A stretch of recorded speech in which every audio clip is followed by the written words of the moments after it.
Oke. Mata kuliahnya tentang how to escape the matrix financially. Bagian pertama. Ini nanti akan jadi 4 series dan ini adalah series pertama. Dimana di sini kita akan membahas mengenai memahami cara kerja uang. Jadi kita udah ngomongin kripto, a lot of things di market. Sekarang kita reverse back lagi lah. Ini sama aja kamu main game ya, tiba-tiba kamu jago nih ya. Tapi kamu nggak tahu storyline-nya gimana ya. Kamu udah main game kripto ini, terus kamu jago. Tapi setiap kali ada cutscene kamu skip ya, cutscene skip terus cuma pukul-pukulan gitu.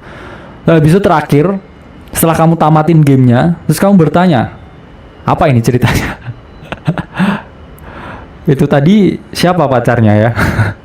Kok ada naga di sini? Ya. Jadi back to basic B2B ya. Back to basic ya. Back to basic ya.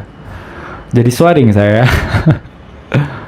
Jadi bukan ya. Back to basic. Maksudnya apa ya? Maksudnya coba kita resapi, kita dalami konsep dari keuangan. Karena kalau kita ngomongin konsep keuangan, saya ahli keuangan. Apa itu uang? Ayo ya. Apa ya? Nah, jangan gitu ya. Kalau sama aja ya, kamu udah jadi yang paling, misalkan ya, paling advance tentang hubungan ya, misalkan, Prof, saya siap untuk mencinta ya. Saya tanya, apa itu cinta? Apa ya? Nah, jadi kita back to basic dulu. Saya mau banyak uang. Apa itu uang? Di sini akan kita bahas apa itu uang dan bagaimana cara uang ini bekerja. Kadang selalu terbesit di pikiran saya, pikiran bodoh saya ketika saya umur belasan. Saya selalu berpikir, kenapa ya semua orang ini bekerja demi uang?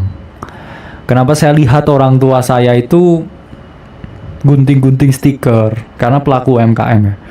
Kenapa orang tua saya ini ngangkatin kardus? Kenapa orang tua saya ini bersihin toples?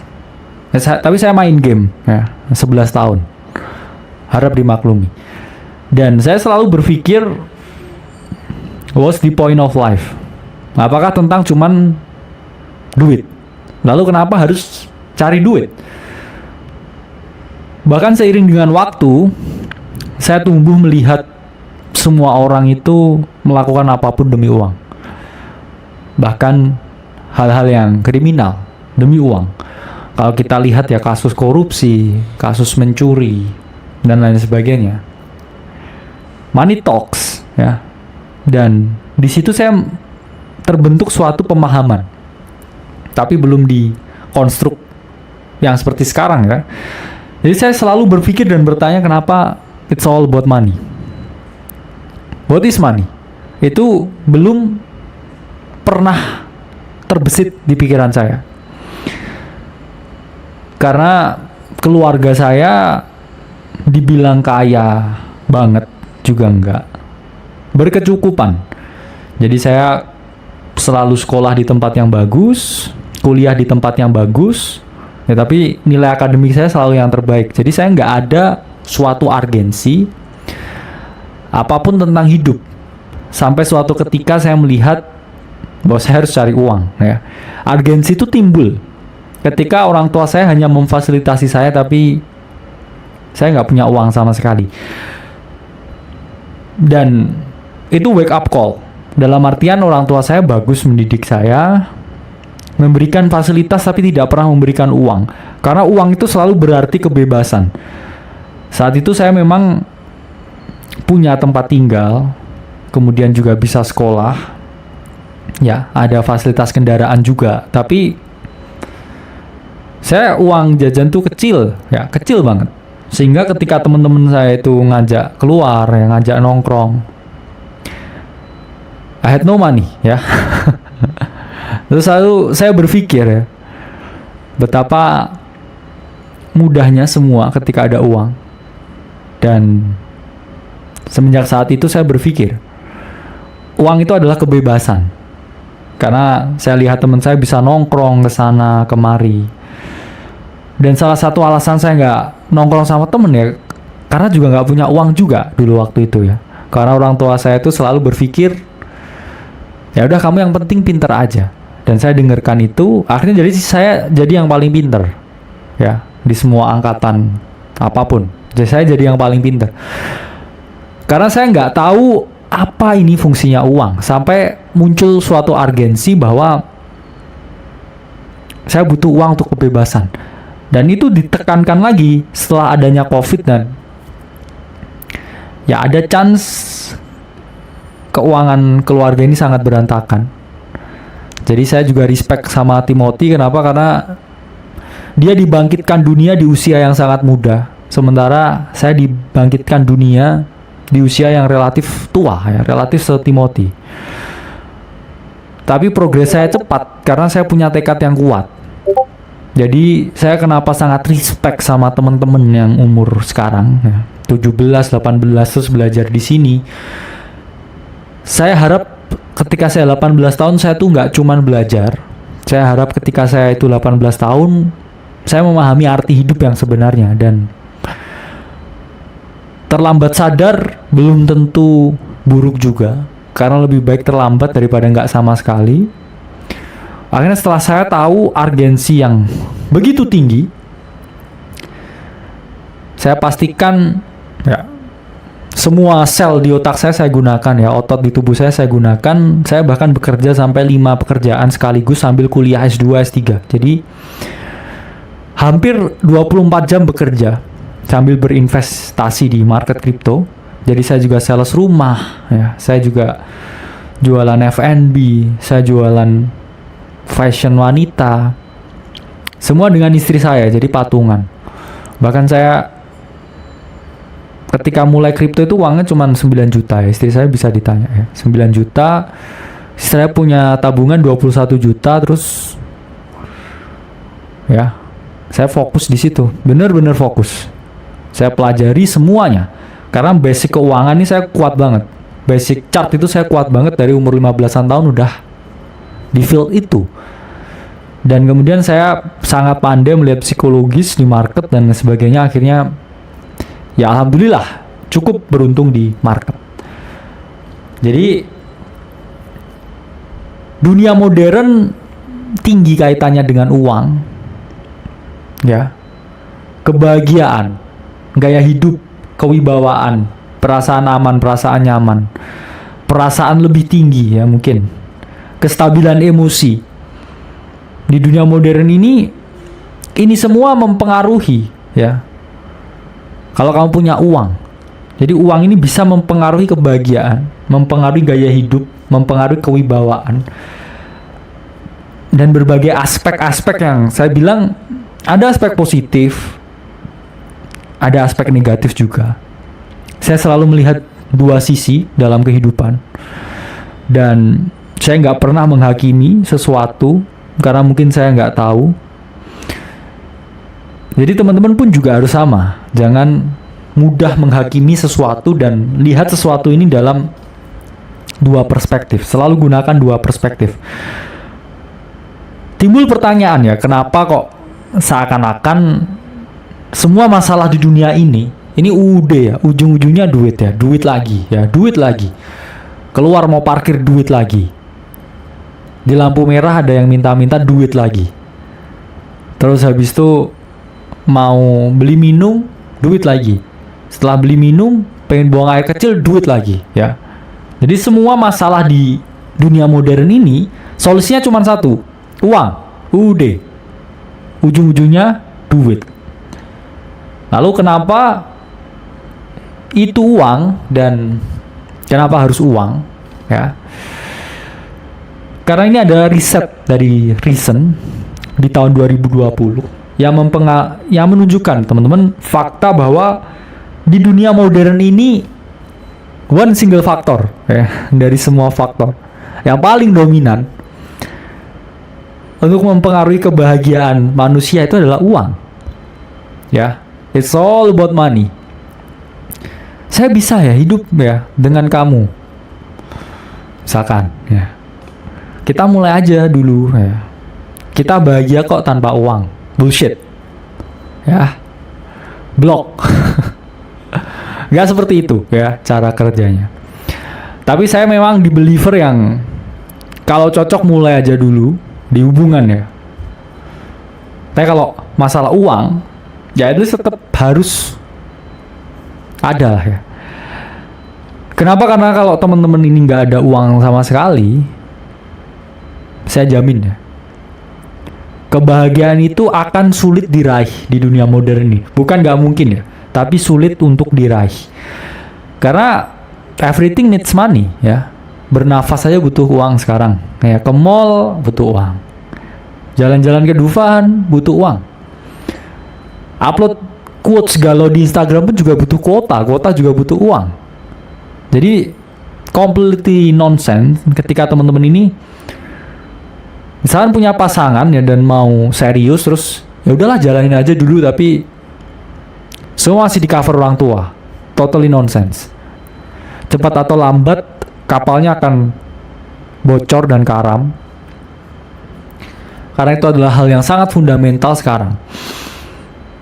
Tapi memang masalah jodoh ya, saya selalu percaya jalani aja dulu ya, cari yang paling nyaman dan perjuangkan.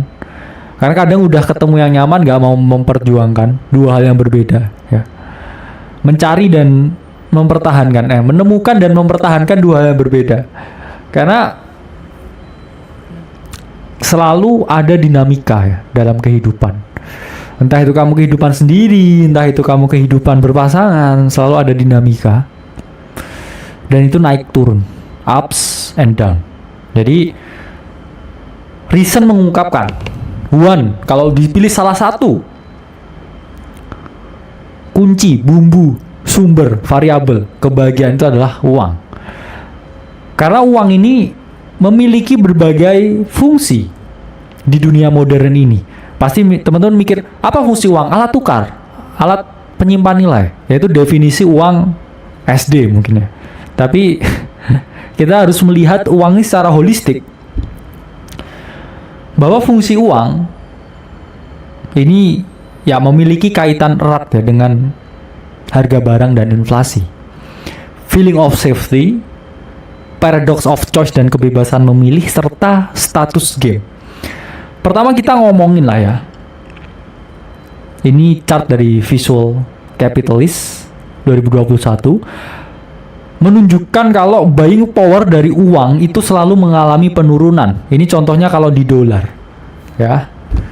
Sama aja misalkan kamu ke supermarket lah. Satu kresek itu mungkin 100.000 beberapa tahun yang lalu dapat penuh ya, tapi sekarang 100.000 itu paling cuman dapat 3 item ya, paling pomade, kemudian pencukur kumis ya sama gel pencukur kumis 100.000. Dulu 100.000 ini saya masih ingat ya, dalam zaman kuliah dulu saya bisa beli mie instan, saya bisa beli telur ya, saya bisa beli sereal, beli susu ya, beli banyak gitu ya, sampai bisa hidup sampai hampir 2 minggu ya dengan uang 100.000 dulu. Sekarang nggak bisa. Padahal itu saya kuliah ya berapa tahun yang lalu ya, hampir 7 tahun yang lalu mungkin. Yang mana sekarang udah berbeda. Semua ini mengalami penurunan. Yang turun apa? Nilai uangnya. Yang naik apa? Harga barangnya. Jadi harus terus teman-teman ini ya, pahami ya.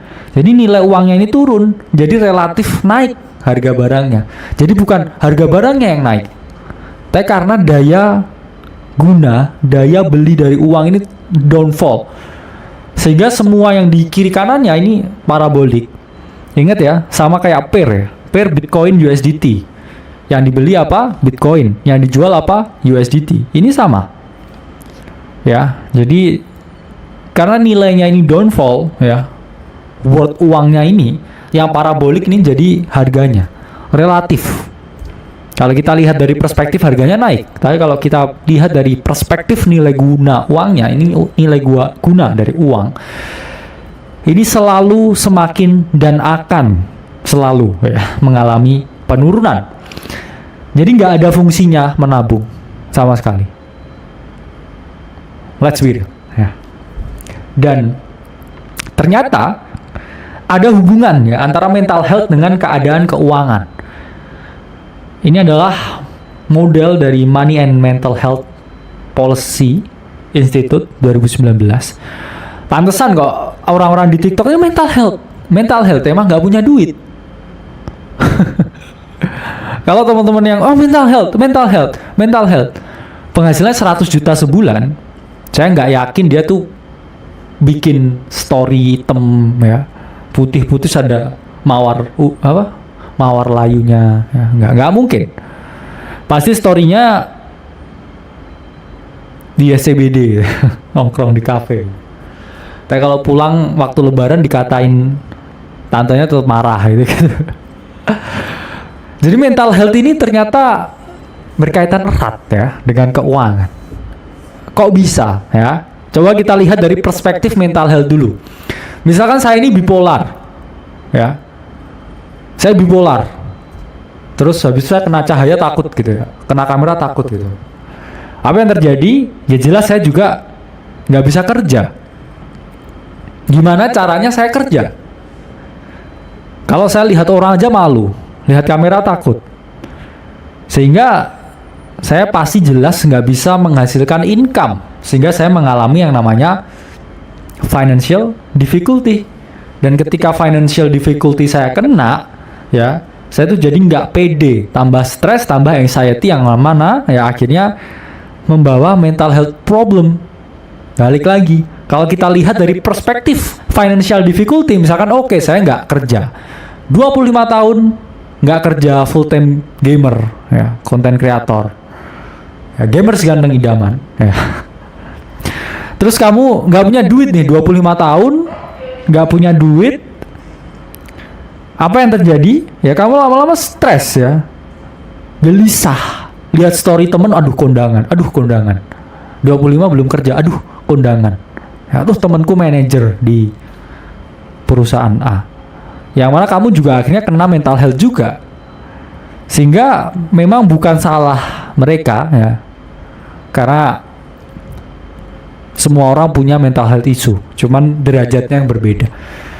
Jadi di sini teman-teman harus memahami ya, mental health problem, financial difficulty, bahkan yang punya banyak duit pun ya bisa kena yang namanya financial difficulty. Too much money is also a problem. Itu juga bisa bawa ke mental health problem ya. Ya. Jadi dua hal ini memang gimana ya? Saya bilang nggak bisa dipisahkan, saling berhubungan, saling melengkapi juga. Dan sekarang ya, paradox of choice. Ini ada dari Matt Karamazov 2019 mengungkapkan bahwa ternyata kita ini akan lebih bahagia ketika pilihannya ini sedikit. Ya. Happiness more when you have fewer choices ya. Ketika choicesnya ini di sini, bahagianya di sini. Ya. Yang terjadi ketika pilihannya tambah banyak, happiness ini malah menurun. Kurvanya seperti itu. Ketika es krim itu zaman dulu Campina ya, rasanya itu strawberry, coklat, vanilla. Ya udah ya. Saya masih excited makan es krim. Sekarang mau ke kedai gelato, kita punya 33 rasa ya, ada 16 topping. Ya, ada 4 jenis roti ya. Ada 600 kombinasi ya kalau kamu kalikan semua. Nggak sudi, saya kesana pun nggak sudi, kayak membayangkan udah aduh. Es krim ya es krim. Ya. Sama aja sekarang ya. Oh lihat Tinder, wah swipe. Yang match berapa nggak ada. Ya gitu ya. Kayak lihat explore, aduh semuanya. All about lawan jenis ya. Terus kita berpikir, dari semua ikan ya di laut teorinya, saya sulit juga ya milih yang salmon. Teri, tongkol, bandeng, lele, nggak masuk. Tapi Harus teman-teman pahami, memang paradox of choices ini di semua aspek kehidupan. Memilih koin juga sama, memilih altcoin, aduh. Wildcard lagi, aduh. Ada yang ngomong ini di Twitter, aduh, gitu ya. Sehingga too much choices is a problem. Less choice is more. Itu yang saya pelajari, itu yang kita pelajari, itu yang kita lihat sekarang. Dan Matt Karamazov ini juga menggambar chart yang sangat bagus di sini. Saya sangat suka facts ya ini. Kalau saya komen facts pakai emot 100, facts. Ya, ini facts, ini fakta. Dan terakhir, nggak ada yang mau di bawah. Saya paham. Tapi nggak semua juga itu bisa naik ke atas. Sulit. Dimana di sini dari Wikimedia diungkapkan kalau 87,8% di semua negara yang ada di dunia ini belongs to the 10%. Jadi 10% orang ini menguasai hampir 90%. Terus wealth-nya ini 10% diambil middle class yang hanya 40%, dan bahkan 2% wealth ini di 50% lower class. Nah, kalau teman-teman lihat videonya Bro Timothy, ntar at some point middle class ini udah hilang. Kita antara bisa naik atau bisa turun. Dan the best Korean movie of all time, Parasite, itu juga menunjukkan betapa sulitnya naik kelas sosial tertentu. Dan ketika teman-teman mau naik kelas sosial, luar biasa sulit. Jadi nggak ada yang gampang. Saya di titik ini duduk di sini ngasih edukasi, itu juga pernah kehujanan naik motor, ngelisting properti 6, tapi juga di PHP semua. Ada mau closing properti, tiba-tiba orangnya telepon ya, saudaranya mati, nggak jadi. Padahal mau tanda tangan ke notaris. Setelah saya setahun kerja itu nggak ada sama sekali, ya makan mie instan, ya itu pun saya juga masih kayak ngadopsi banyak kucing di jalan gitu. A lot of pain, ya. Itulah apa yang kita lihat sekarang, itu nggak apa yang kita rasakan. Dan apa yang kamu lihat sekarang hanya saya yang bisa merasakan. Nggak semuanya juga bisa terlihat di kamera. Jadi di bawahkah, terus saya naik ke tengah, naik ke atas. Life is not about doing happy things, tapi doing whatever it takes to make maybe a better world, ya. Karena saya juga memang keluarga cukup ya, bisa enough, tapi dulu saya juga dari background yang sangat deep ya. 1 minggu ditinggal di rumah sakit ya, karena nggak ada yang bisa membiayai. Setelah itu di physical abuse, di mentally abuse, ya, oleh ya nenek saya dulu ya, karena emang pola asuh dulu yang sangat keras, sehingga menciptakan pribadi yang seperti ini. Tapi saya selalu berharap ya akhirnya naik kelas ya, ke middle, bisa jadi dosen dan lain sebagainya. Dan sekarang alhamdulillah ya, dengan adanya AC, Akademi Kripto, kita yang belajar semuanya di sini, ya mulai naiklah dari middle. Dan itu pun saya juga mengakui, bukan sebagai bahan untuk bragging, bukan sebagai bahan untuk membuat saya merasa lebih di atas teman-teman, tapi ini adalah pembelajaran.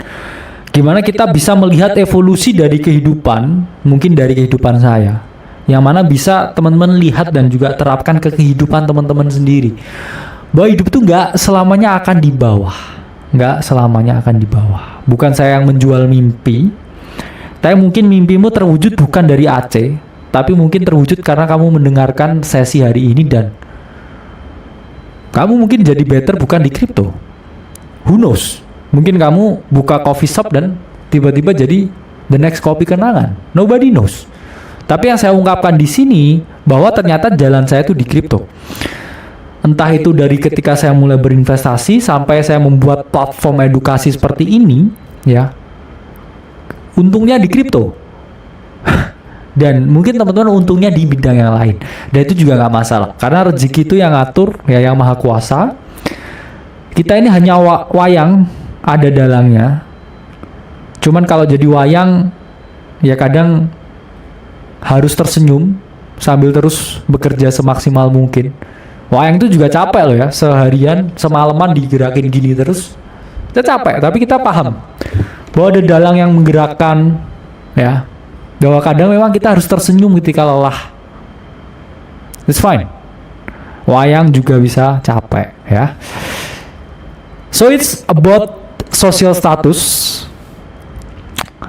Naik itu nggak semudah itu, mempertahankan lebih sulit. Lalu selalu timbul pertanyaan, kok di zaman dulu bisa lebih happy ya bang? Benarkah? Apakah seperti itu? Ya. Coba kita flashback ya ke tahun 80-an. People tend to be more happy. Kenapa? Karena dengan income yang middle, bahkan middle low,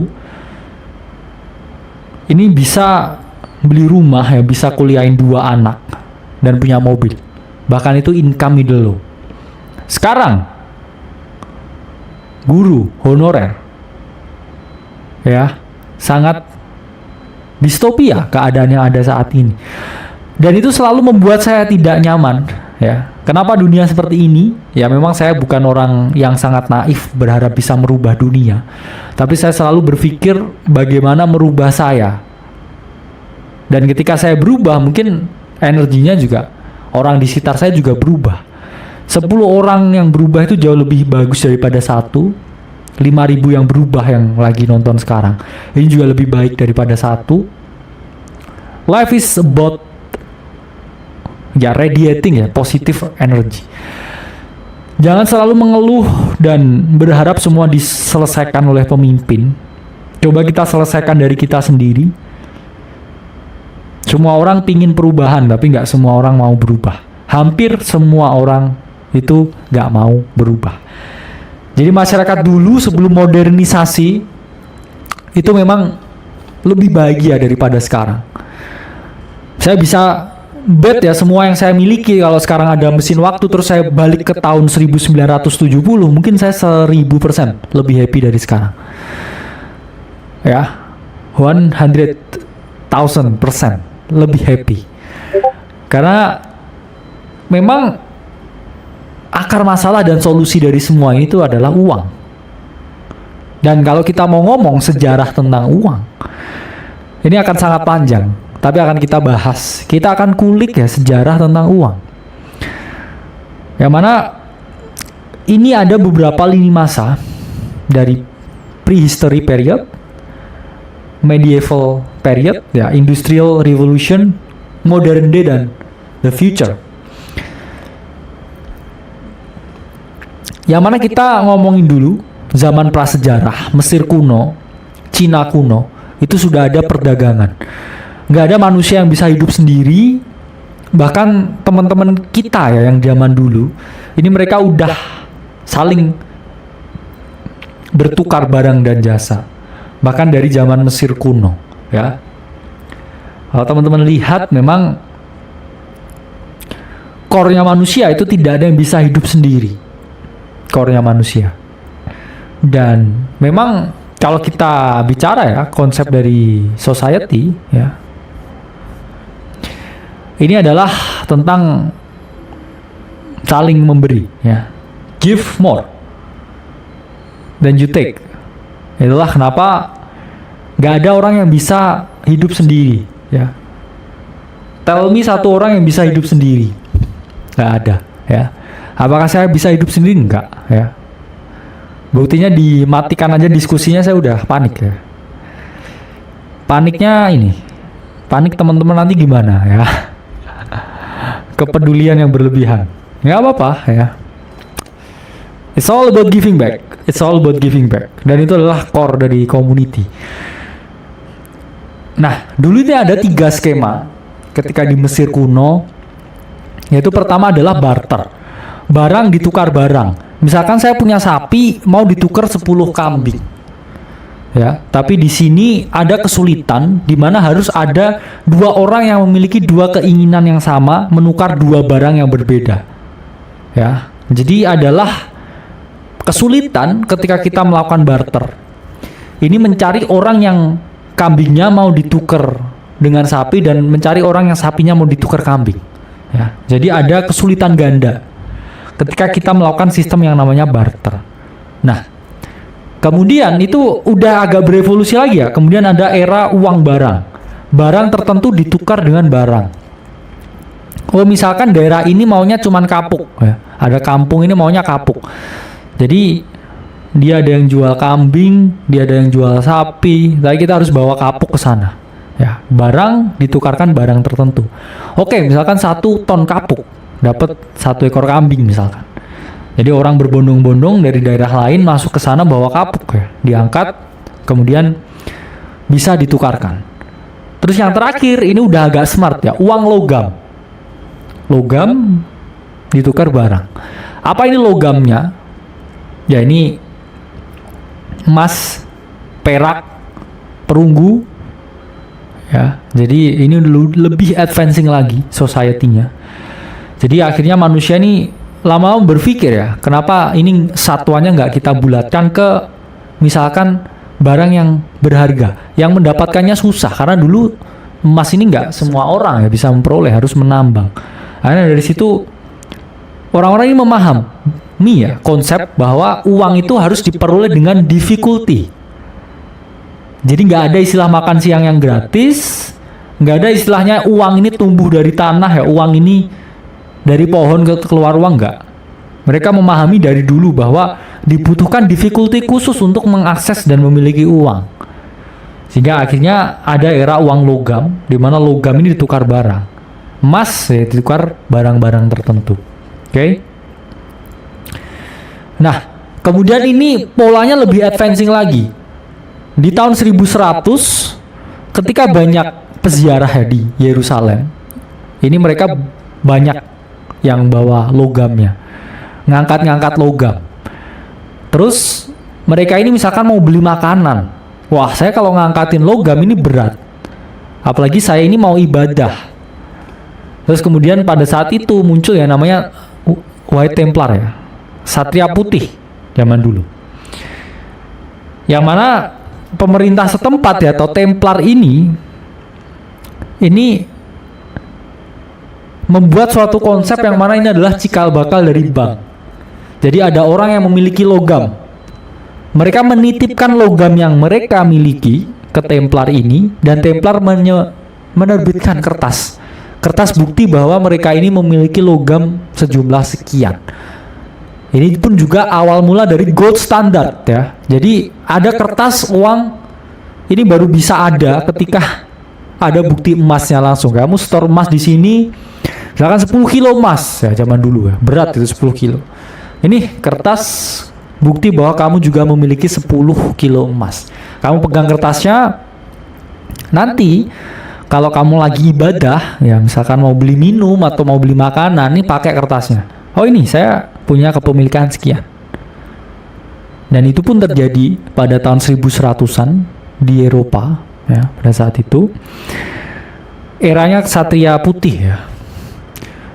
Dan ini pun adalah cikal bakal dari yang namanya gold standard.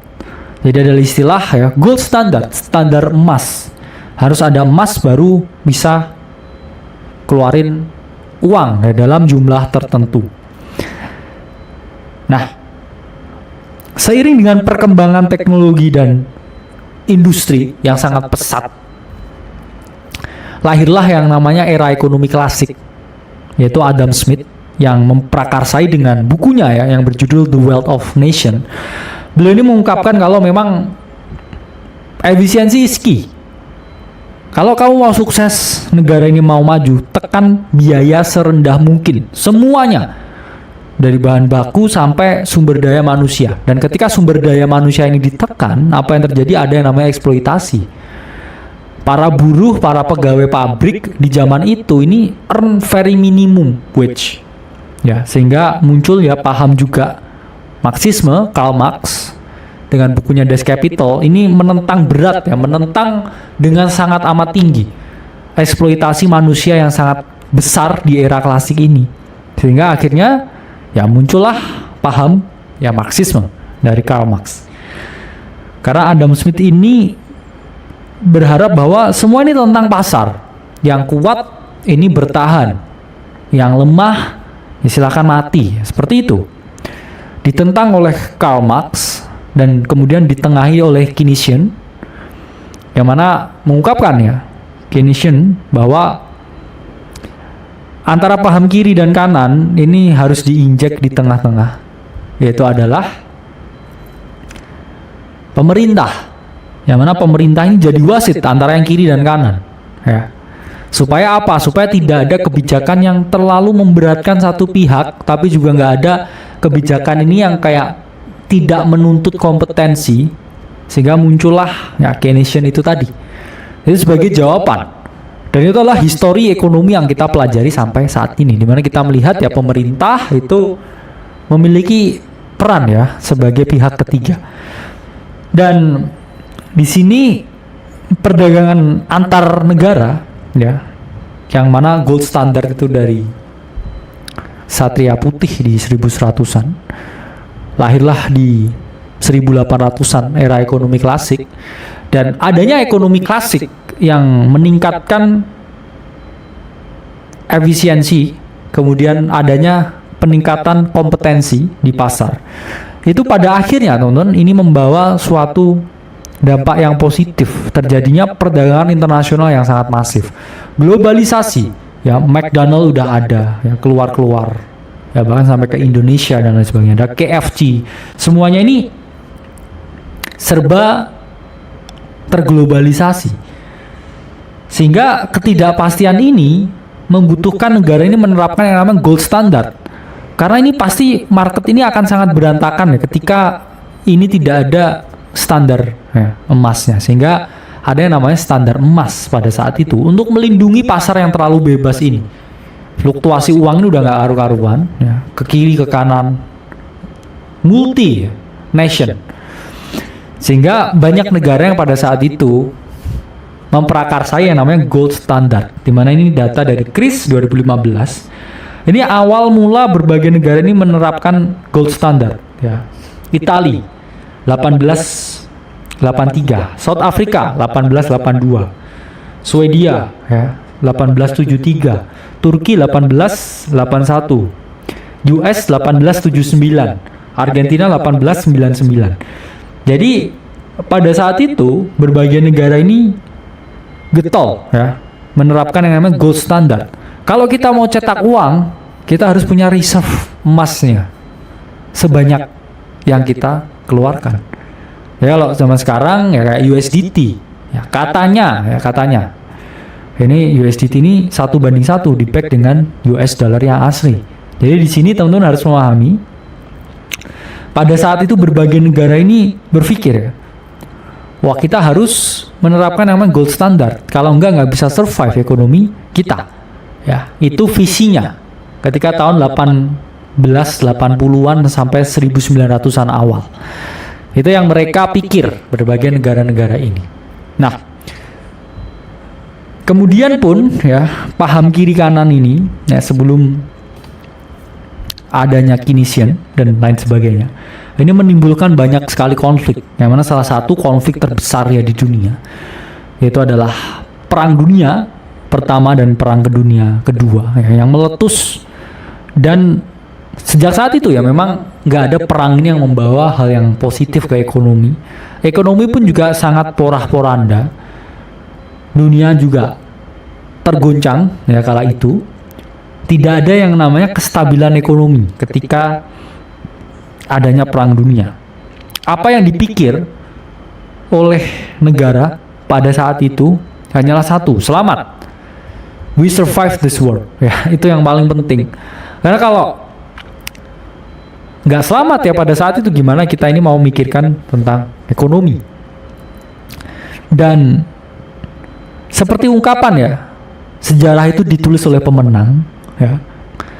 Setelah Perang Dunia Kedua selesai, berbagai sejarah, berbagai kebijakan, berbagai rumusan-rumusan dunia modern ini quotes on quotes ya, ditulis oleh pemenang. Jadi negara yang adikuasa ini lahir karena dia memenangkan perang. Karena semua orang ini surrender ya, surrender. Do whatever you want. You the boss.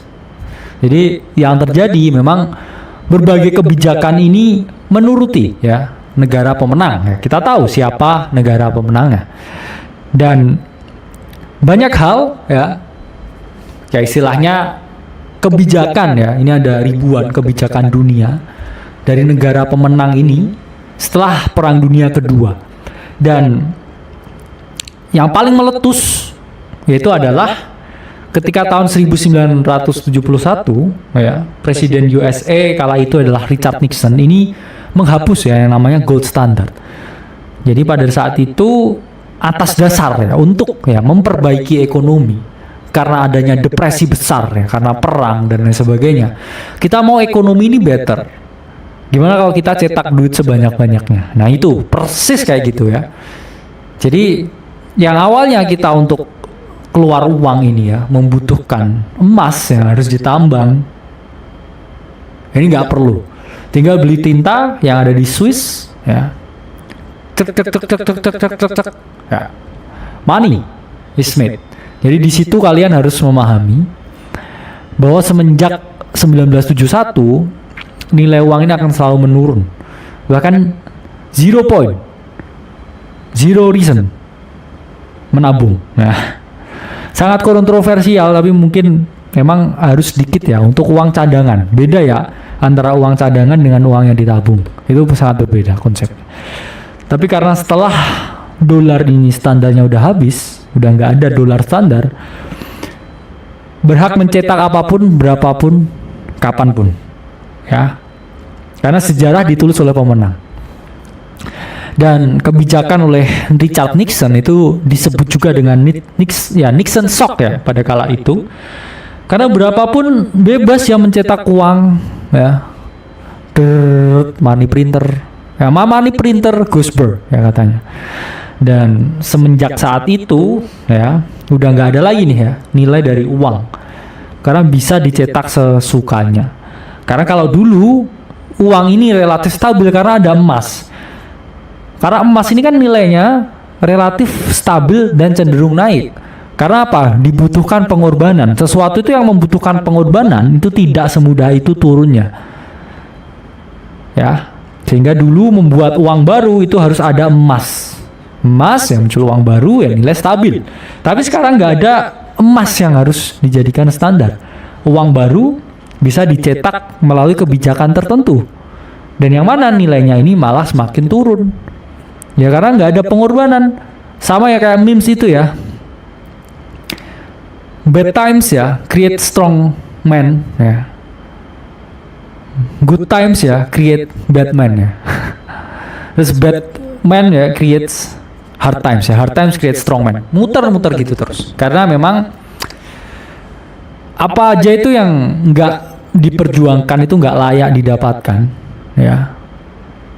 Apapun yang dapat tiba-tiba,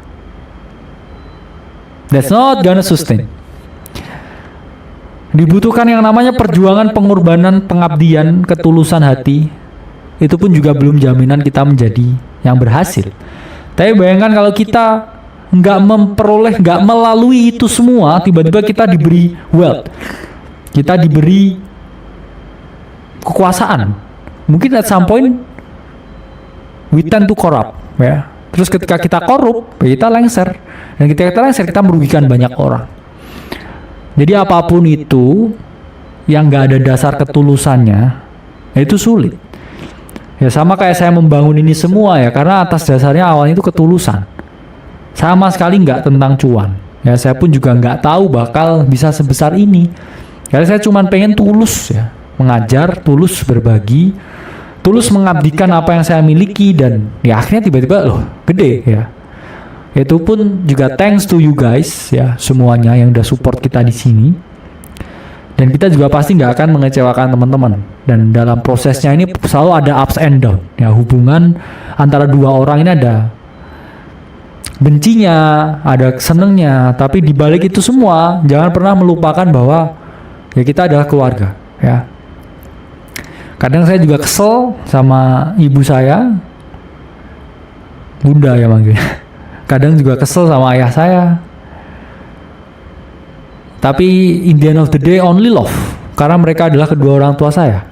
Jadilah konsep yang saya selalu pahami. Gak ada hubungannya selalu mulus, selalu butuh berantem. Kalau pengen tambah mesra, ya. Kalau pengennya lempeng-lempeng aja, ya nggak akan pernah akan mesra, ya. Kalau nggak rindu, ya nggak syahdu, ya, katanya.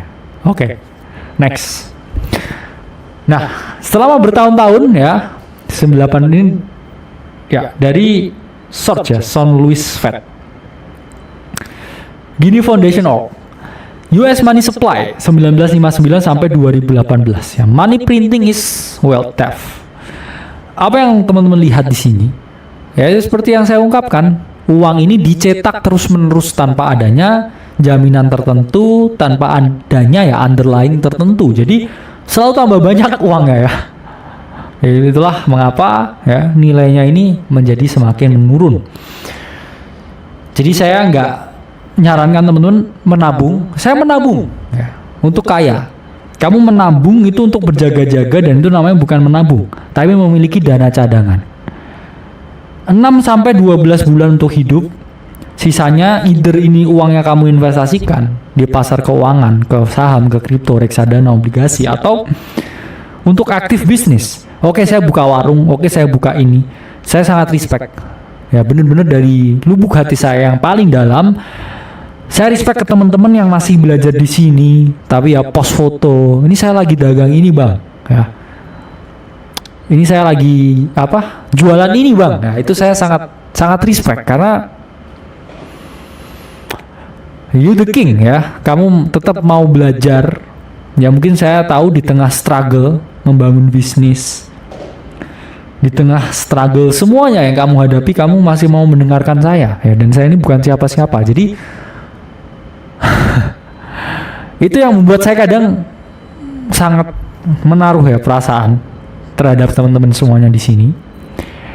Karena ya apapun yang dilakukan dengan hati itu outputnya selalu berbeda.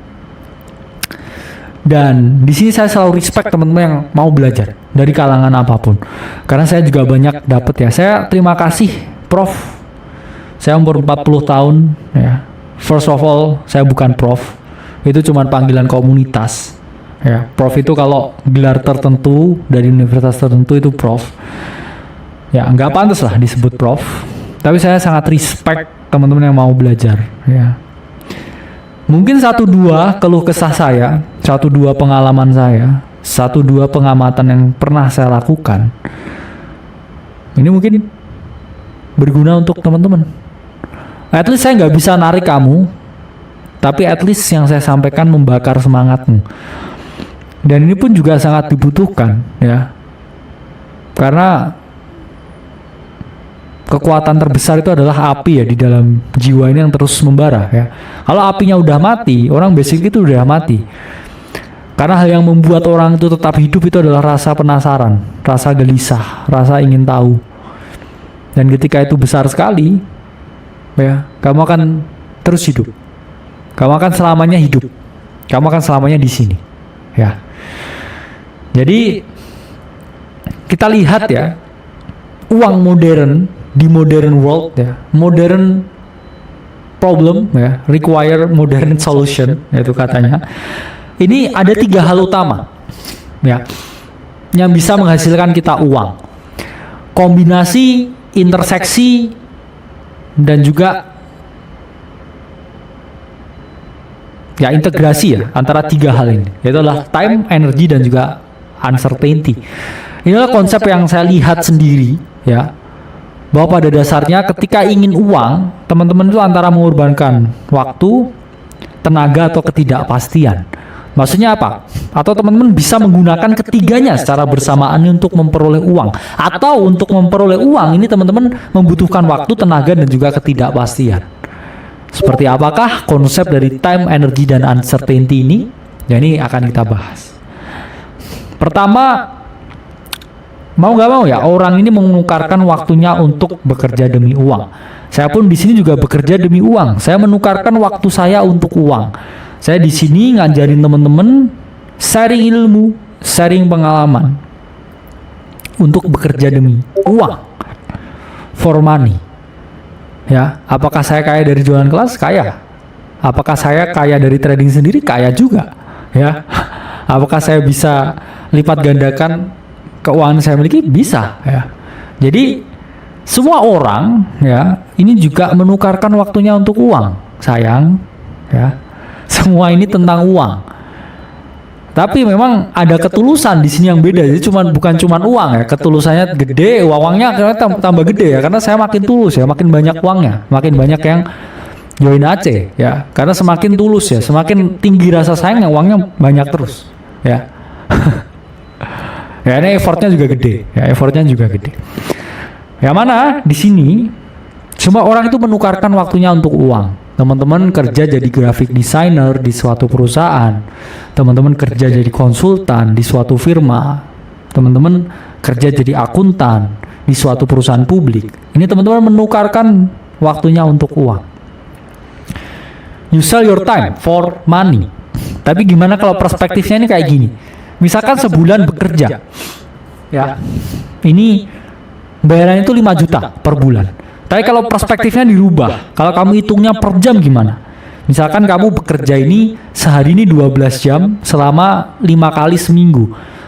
Ya, ini artinya kamu kurang lebih itu hanya dibayar, teman-teman, 20.000 per jam. Sorry to say, tapi satu kopi kenangan yang kamu teguk, ya, itu adalah 1 jam waktu di hidupmu. Kamu minum kopi untuk mengerjakan ketika kerja, itu kamu membakar waktumu di situ 1 jam. Jadi inilah konflik yang harus kamu pahami ketika kamu menukarkan waktumu untuk uang. Ya, dan ya ini pun harus teman-teman pahami. Bayangkan iPhone. Mungkin iPhone ini bukan 1 bulan waktu kerja ya, tapi ini adalah ribuan jam saya harus bekerja. Saya menukarkan ribuan jam ini hanya untuk mendapatkan kamera boba ya, untuk selfie di depan ini ya kaca ya, sambil upload Januari Dump. Apakah ini worth it? Dengan puluhan ribu jam yang saya keluarkan, ya coba pikir sendiri. Di stage pertama ini pun time energy uncertainty, ini juga bisa seperti piramid ya, time energy uncertainty, terus muter di situ. Yang mana time ya, kita menukarkan waktu kita untuk uang. Kita pun dihargai dengan uang. Dan ini pun juga masih yang di tahap yang paling bawah, yang harus dilakukan. Saya pun gak munafik, dulu saya juga kerja, bisnis, trading, semua bersamaan. Sekarang pun juga sama ya, kerja, bisnisnya bisa lebih pasif, ya nggak pasif ya.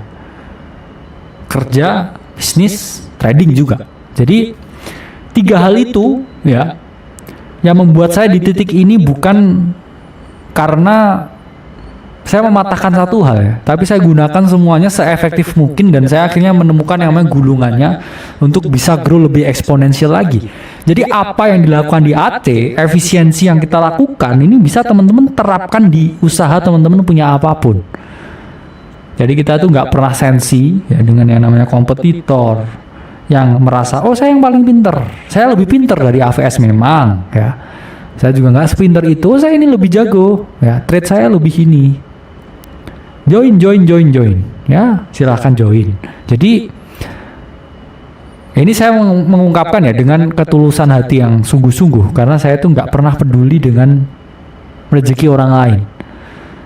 Saya pun juga nggak pernah peduli dengan rezeki saya sendiri. Saya pun selalu mau melakukan yang terbaik untuk hari ini, karena saya tuh ternyata hidup itu hanya punya hari ini.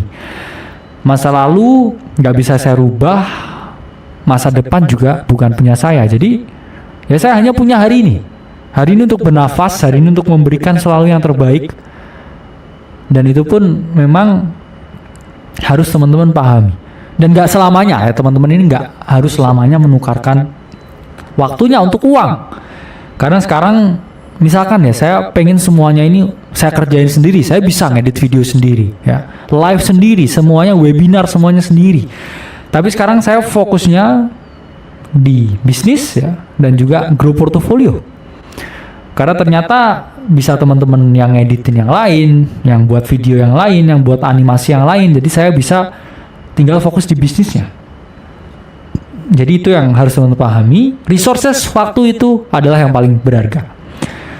Avengers Endgame ya pernah mengungkapkan, no amount of money in the world ya can buy a second of time. Ya.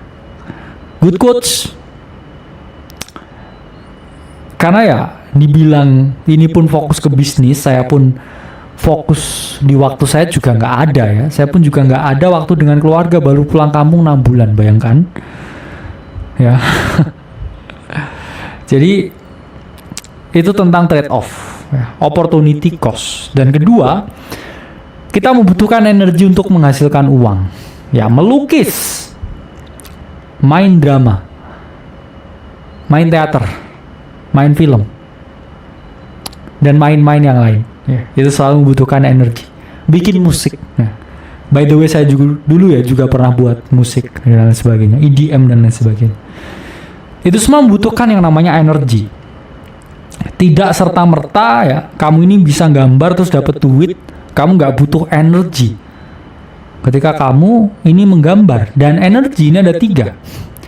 Physical energy, creative energy, dan juga emotional energy. Apa ini physical energy? Ini adalah energi untuk melakukan aktivitas fisik ya. Saya datang ke sini jalan, saya buat PPT, mengeluarkan energi. Saya ngangkatin kamera, itu juga ngeluarin energi. Ya, itu adalah physical energy. Semua yang membutuhkan kalori, yaitu adalah physical energy. Kedua, ini adalah creative energy. Yang mana nge-recharge-nya ini dengan hiburan ya. Dengan saya bertemu keluarga, bertemu istri saya, main dan sebagainya. Jalan-jalan, yaitu untuk melakukan aktivitas kreatif ya. Jadi misalkan, saya membuat teori baru. Saya mengungkapkan ini ya, saya mengungkapkan itu membutuhkan yang namanya aktivitas kreatif. Yang ketiga, emotional energy itu perpaduan ya antara fisikal dan juga kreatif. Menghasilkan emosional. Contohnya apa? Misalkan saya terlalu capek ngangkat-ngangkat ini, datang sini ke kantor. Ini saya pasti burn out, emosional saya drain.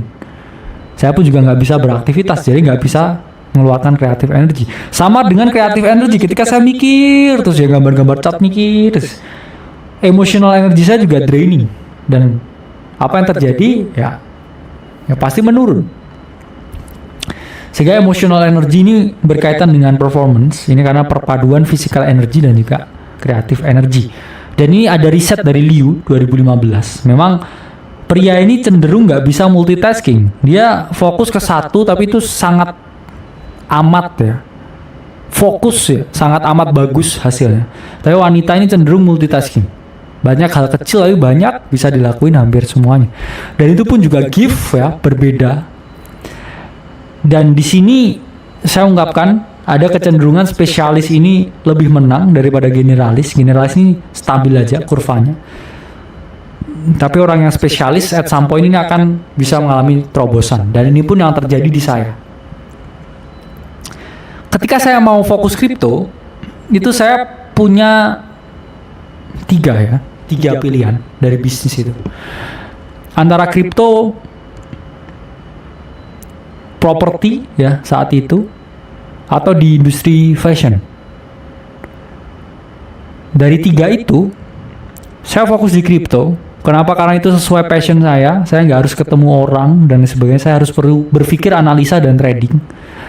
Akhirnya saya fokus di kripto. Dan apa yang terjadi? Ya alhamdulillah ya, punya terobosan dan mendirikan akademi kripto ini. Karena itu tadi ya, saya spesialis di kripto. Saya pengen yang di kripto tapi paling jago. Apa yang terjadi ketika waktu itu saya pun juga tetap melakukan jualan properti sambil trading kripto. Di saat yang sama saya juga harus jualan tas branded ya, wanita gitu. Apa yang terjadi? Saya akan burn out ya, sangat burn out. Karena saya hanya manusia. Bisa saya gambar chart, saya gambar ini terus habis jualan rumah, terus panas-panas, kehujanan, terus buka PNL. Sehingga saat itu di bisnis ya, saya hanya fokus ke kripto. Yang di lainnya mungkin kuliah ya, sama ngajar sebagai dosen.